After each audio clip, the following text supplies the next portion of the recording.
Will be reacting to Cube Inc. Go shout! I shouted him out, even though he should be shouting me out. But yeah, so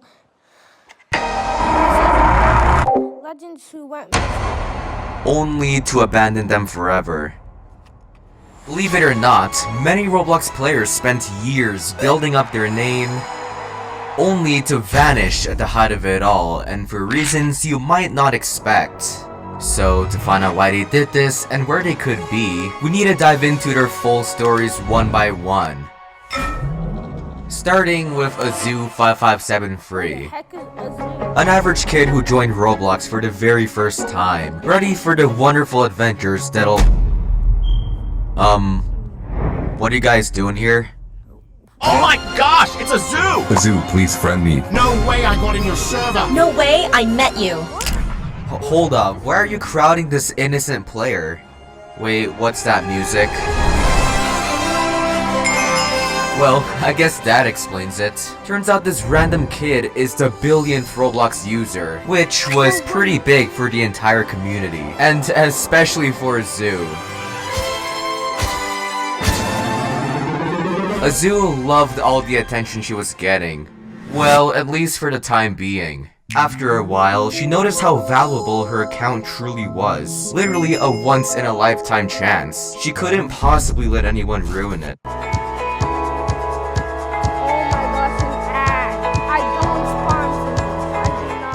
do not. Greenville, meet your top-rated 5-star movers. Yeah, that movers of... So to be safe, she cleared her friends list. But despite that, players still kept pestering her for obvious reasons. I no longer be accepting friends. At all. Yeah, surely your secret account will be safe now. Right? Well, even with this warning, a player somehow stalked Azu in a game and filmed it. Except, she was acting a little bit off. I have to tell you something depressing. Don't say this to anyone. It's time to investigate. The video's title says Azu got password guessed, a form of getting hacked. Her worst fear. That's a pretty bold claim, so we need at least 2 pieces of evidence. After she acted weird, Azu, or who we think is Azu, was asked, "How'd you get into the account?" and answered with, I just got the password. So someone may have guessed her password and logged into the account. So, you're not the real Azu? I hate to say it, but she could have been hacked by someone who's jealous.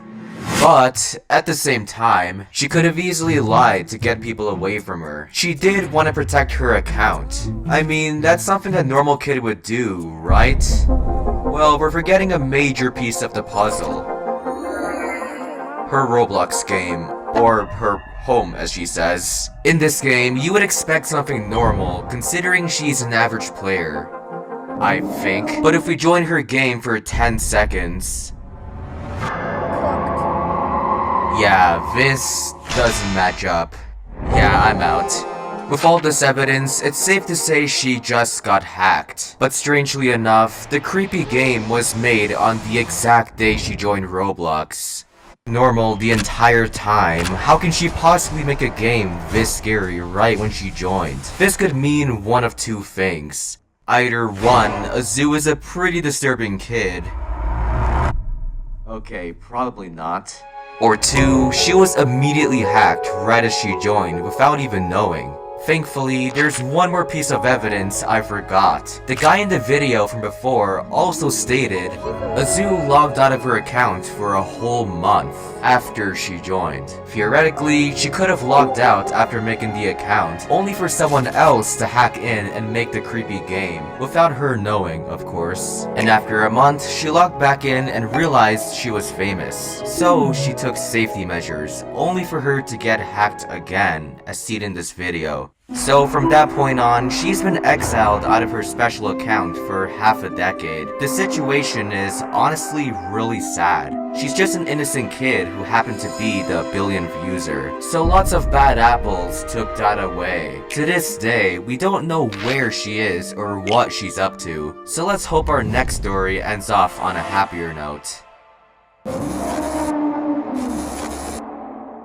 Unlike a zoo, Ripple didn't join as some legendary player with everyone crowding him. In fact, he joined in 2008, one of Roblox's deadest times.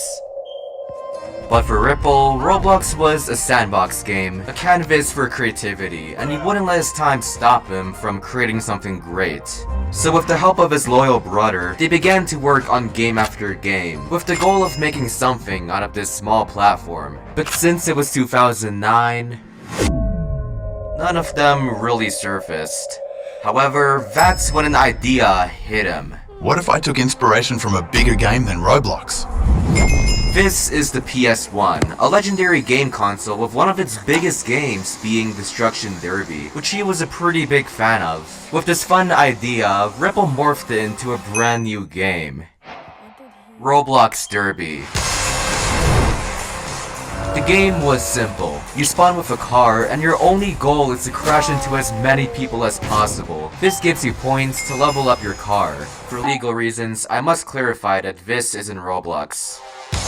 Well, for some odd reason, players found satisfaction out of vehicular assault. I have a bulldozer! Causing the game to reach 7 million visits, which at the time converted to 700,000 Robux, a nice motivation to keep things going. By doing something that works and something you love, you're destined to succeed as long as you keep going at it. But as time went on, he noticed that other games beat him in competition. But being the dedicated dev he was, he used his money to grind out a new game. But unlike all the other games, this one had way more potential. It was way ahead of its time, but to fully understand how, let's compare it to a modern game, Star Rail Simulator, the sponsor of this video. Similarly to Ripple, I do not sponsor this.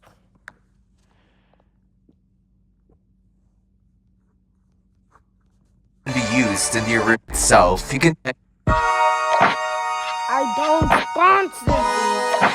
For the last time. got obsessed with the various different minigames it had to offer. Overnight, the game was hitting record numbers. Ripple was thriving, players were playing, and even Roblox himself was happy. With the game bringing life to the platform, this seems like the start of an incredible journey. But during all the success, one player in particular was heavily inspired and thought, Surely I can make my own version of this. just like how Ripple was inspired by Destruction Derby, Typical was inspired by Ripple minigames. It's a beautiful cycle. So a few weeks later, he made Epic Minigames, a near perfect replica of Ripple's, except with better maps, better game modes, and better marketing. Now that I say it, it seems kind of threatening to Ripple's game. But let's not be negative, I'm sure they'll totally coexist in harmony. Despite their competition, both games grew at the exact same speed, except Epic Minigames was more frequent with updates. Every week they added more creative minigames, which even the Roblox staff really loved. These devs seem dedicated. We should include them in our official events. Huh? So in June of that year, Epic Minigames had its first event, where players get a special item from playing the minigames. This was a genius move, because Roblox back then was getting tons and tons of new players, and the minigames themselves were easy to understand. This did wonders for Epic Minigames, so a few months later, Roblox included them in another event. And another... and another... wait, I feel like we're missing something. Isn't this video supposed to be about... oh. After all the support, Epic Minigames assembled a way bigger team, leaving Ripple in the dust. So he passed his crown and quietly moved on. But he was far from done. Just like his first success, he took inspiration from another one of his favorite games, Rust, a multiplayer survival game. The idea was pretty simple, so with a small team, they made a whole new group called Rovive, spent a year passionately working on the map and weapons, with the hopes of this game finally getting... aw, come on. You may be wondering how a guy Roblox loves got banned. Well, this began when a fan made their own group and inspired by him, but the group in question made a game completely ripping off Pokemon. Roblox thought it was Ripple's group and punished him instead. Attempt after attempt, Ripple angrily tried to get his stuff back, but to no avail. But after days of pestering, he got his account back, but he saw the platform in a different light. Ever since, he was getting less and less active with his game, until he completely disappeared. Hold up. Am I subscribed to Cube Inc? If you go to his main game, it's still up, but his profile is completely banished. Perhaps Roblox banned him again, but if you go to his Twitter, he says he's permanently retired. People claimed this was because he allegedly scammed his team for Rovive, which could explain a lot. With all this spreading around and his throne being taken, it's honestly kinda sad. But a clue he left behind caught me off guard. According to a website that saves data, Ripple states he's no longer enjoying Roblox and only wants money. So these issues really killed his passion, causing him to focus more on life. But either way, after pioneering a new type of game, helping with huge events, and bringing life to the platform, he's definitely made his mark. So let's hope he inspired the new generation to do the same. Well, we're in luck, cause our next player might do just that. Just like Ripple, he's driven, dedicated, and determined to make Roblox games. Cause years before, he's been a fan of them, but none of them truly stood out. So, he wanted to be as different as possible with his games. To make myself and Decabox more clear, let's investigate his earliest game. The game was simple. You can morph into a baby, teen, adult, then do whatever your heart tells you to. What can possibly go wrong? On the surface, this seems like another plain, boring roleplay game. But didn't you just say he's different? Right. Cause here's where the twist comes in. Unlike most of these devs, Decabox was brave enough to give another player, Albert, admin, who just so happens to be the biggest Roblox YouTuber. With this special power, Albert used it to do some pretty nice things. I just want to break the server for them because I don't think they should be playing right now. Okay, maybe not so nice. But with the game's nonchalant nature and Albert's excessive trolling, players were on the edge of their seats. He also added a game pass for admin commands, and as Decabox expected, his viewers crowded the game. Quickly, his basic roleplay game became a haven for experiments, like griefing, spying, and abusing. Just die, dude! But it's all in good fun, and it brought life to Decabox's hard work, and especially his other roleplay games. Despite the money he made, that didn't matter at all to him. What actually mattered was people having fun in the games he made, and he was especially thankful for Albert helping him out. But every action always has an equal force against it. Okay, in simple terms, the more players the game had, the more it got pushed on Roblox. Since the game was a roleplay game, a lot of online daters found it and used it for questionable activities, which made it impossible for normal players to have fun. Oh, and not to mention, this happened in every one of his roleplay games. Yeah, it's pretty brutal.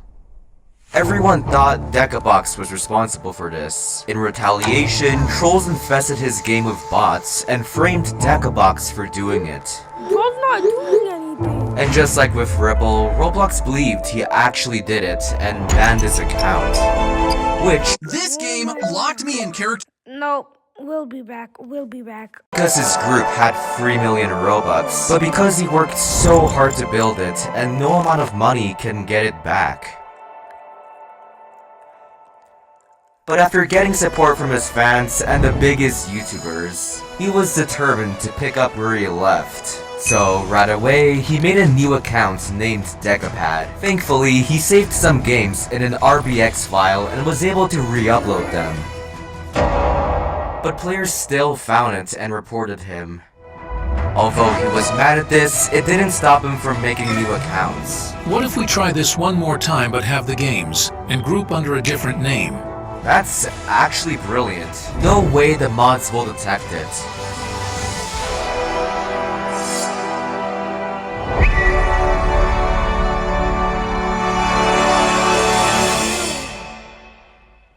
No. Surely, there must be more to this than online daters. Players must have found worse reasons to report him, cause the ban reason says he sold Robux for real money, a massive violation of the rules. But according to Decabox, all he did was trade his friend expensive items, but Roblox thought he sold it for real money. Would he be selling the limiteds if he ends up getting them back? I don't think so. Even after proving his case, the admin still did nothing. Unban Decabox! He didn't do anything. He doesn't deserve this. Bro. Ban after ban, he lost more and more hope. Until... you get the picture.